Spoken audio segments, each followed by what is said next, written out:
Hello, everybody. Back again. Okay, today I got asked a question: is why couples bicker, and we all do it. And the best of us do it. Even people that get on really well, I think, will bicker at time to time.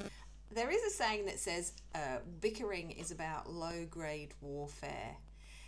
It's sometimes will manifest in a relationship because there's other underlying issues that we are holding on to, that we are struggling with, and because we're not saying it as it is about this, it will come out in these little niggly ways um, with each other. So we'll pick on each other, or we'll, blame each other, or we'll argue, or we'll have these low grade, like 10-year-olds, really. And it can be quite childish. It's like, who wants to have the last word? And totally, I'll own that one. Sometimes it's like, nah. And and obviously a lot of it depends on if you're stressed or worried or anxious. I think that just kind of compounds it all, doesn't it? So I think there's lots of reasons why we might bicker, but I think it's about not so much the bickering, is how do you make up the reparation that we do when we get back together, because I think that's the key, because we all fall out, we all bicker, and even have huge great big arguments, and they're not bad. That's not a bad thing. At least you've got energy for the relationship, and as a therapist, if you've got a couple who are just kind of sitting and they're just zoned out, they've tuned out, they've kind of emotionally left, sort of given up, they're actually a lot harder to actually work with than a couple that have got a lot of energy. And even if there's lots of arguing, if there's energy, there's kind of there's an input, there's a fire for the relationship, and I actually think that's kind of a good thing. It kind of gives a good signal that they're still invested in that relationship, and they're angry and they're upset. And sometimes I think that's a sign of a healthy relationship. The couples that come in and they've literally got nothing to say and don't really want to say it, they're the ones that have totally disengaged. They kind of moved away from each other and they just can't even be bothered. So where there's no energy, they don't argue, they just exist in the same house. Nothing's really ever said, they just go about their own individual lives. And so, bickering isn't necessarily a bad thing. We all do it at time to time, but sometimes it does get a little bit out of hand. And I think that's a signal for you to kind of reflect. Is there something going on with me? Is it a trigger that's harking back to something that I haven't dealt with in the past? Or is this right here and now, there's something going on that I've not actually spoken about? Maybe there's something that you're holding resentment towards that person for whatever reason. Maybe they did or said something a week ago, a month ago, that you unconsciously repressed and I'd avoid, and something's triggering this kind of wanting to annoy or blame or poke the other person. And so it's about being able to reflect what's going on with me. So I'll share an experience of my own.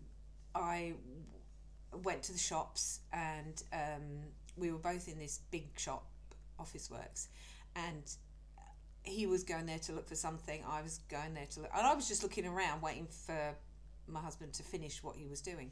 And anyway, I kind of stopped looking around and went looking for him, and he wasn't there. So anyway, the phone rang and he's like, oh, I'm outside. I'm like, well, what?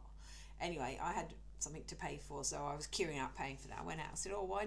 And I was annoyed. I was just instantly annoyed and frustrated. It's like, well, why didn't you come find me? Why didn't you come and say, I'm going? Anyway, I overreacted, and then he kind of reacted to my reaction. So it was like squibble, squibble, squabble, squabble, and we all wanted to have the last word, and we acted like 10-year-olds, and I really kind of got over it. He's pretty good, my husband. He always makes me laugh, so we kind of move on from things. We don't stay stuck in it normally, so it's not always a bad thing, but I feel like my mind was like, he always does this, I'm always waiting for him. I went into that sort of black and white, always, never. When you hear, when you sort of start saying those words, something's going on. You've gone into a black and white space. And I really had to reflect, what was going on with me? Is it low grade warfare? Am I annoyed at him about something else that he's done that I haven't actually acknowledged or even realised? I didn't think there was anything.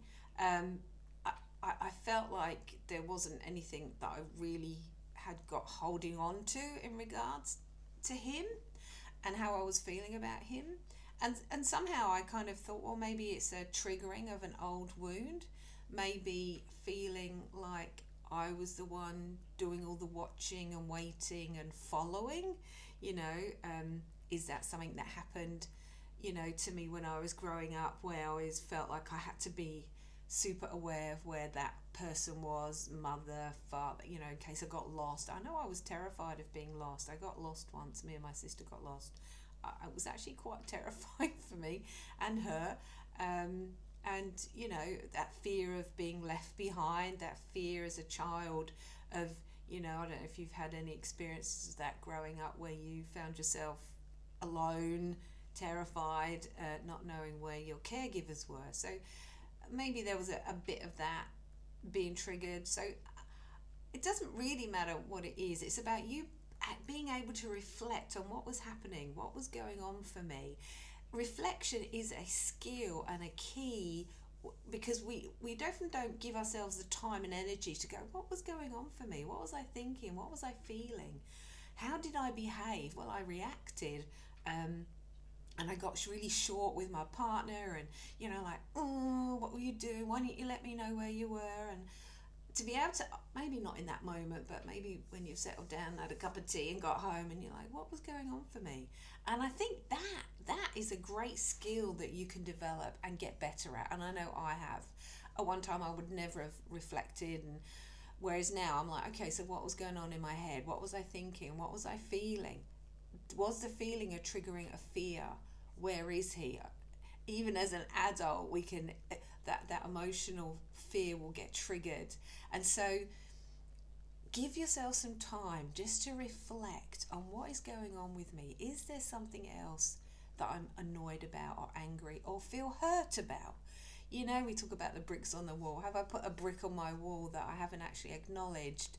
And I need to have that conversation with my partner. Or do I need to say, actually, when this happened, I realised I felt really hurt, I don't know, whatever it was, scared, worried, because sometimes it can take a long time to come back, especially if you're not the sort of person. See, it takes me a long time to get annoyed, but then it takes me quite a while to settle back down again. Some people look like they get annoyed really quickly, and then they kind of, they've said it and it's over and done with. Whereas other kind of personalities take a lot longer to get annoyed, and then take a lot longer to calm down from that annoyance. So I sometimes have to really give myself some time and not expect myself to get over it as quickly as I probably would like to. I'm a slow mover, and that leads me into talking about the Enneagram, and I'm going to do another video maybe next on the Enneagram, and I still haven't forgotten the one I want to do on anger, rage and resentment. But I'd like to do the Enneagram and why it's so important to me, and why I love it so much, and how it changed me for the better and helped me in so many ways. And I think understanding yourself, I'm a bit of a long, slow processor. And this is something I've found really helpful when working obviously on my own stuff, but also when I work with others. Some people are quick, they're quick movers, they're quick processors. Other people like myself are not. It actually takes me a long time to kind of get angry about stuff. But then when I am, it's like, oh my gosh, then I will hold my ground, and it takes a long time for me to sort of, I'm not talking about weeks and months, I'm talking about longer than a few minutes. And I've got better and better and better at that. But I think just having this recent experience with Steve just triggered me to think, I want to talk about that, because I'm sure there's a lot of couple out there that are, bicker a lot, especially right now. I think there's definitely something going on here on planet Earth where we're all kind of getting a little bit hyped up, and there's a lot going on. You know, there's a lot of catastrophes happening. A lot of people struggling. COVID had a huge impact on all of us, and we're still kind of outworking some of that, especially with the illnesses that are now becoming apparent. And now they're telling us that the COVID was, not always helpful. And so, yeah, well, I don't want to get into that. But so I just want to appreciate there is a lot going on. Anyway, I just really wanted to share that about maybe you're a couple and you're struggling. And so maybe it's something to think about, just reflecting. Give yourself some time to reflect what's really going on right now, and can I kind of understand myself a little bit more by giving myself a few minutes just to reflect on if you had that sort of situation happen. Anyway, I've got to go. I'll see you soon. Bye.